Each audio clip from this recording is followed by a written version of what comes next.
Здравейте на всички! Да благодаря първо на The Magic of Пловдив за един от многото подаръци, които правят пак на нашия клуб и в частност и на школата на клуба.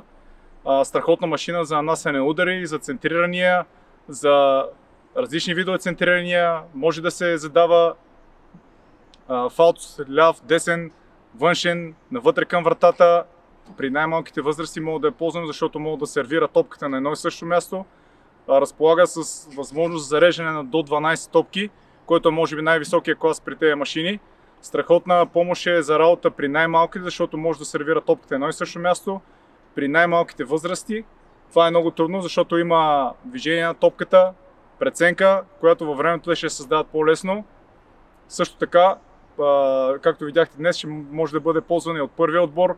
Различни ситуации, игрови ситуации могат да се дават различни режими, рандом режим или свободен режим, когато машината избира къде и как да стреля, с каква скорост, при центрирането по същия начин.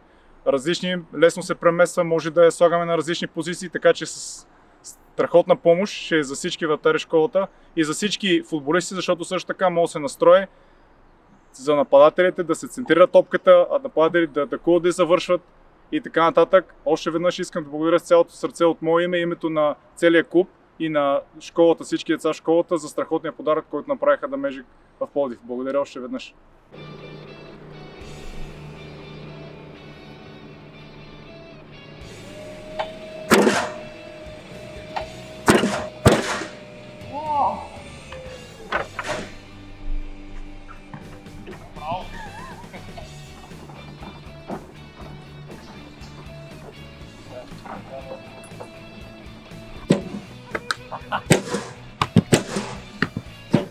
Wow!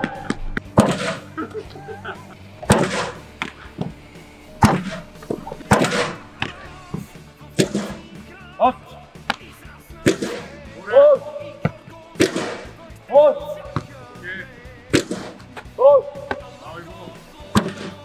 Браво! Оп, супер! Браво, браво, Ники, хубава реакция, супер, окей! Браво, Ники! Браво, Ники! Супер!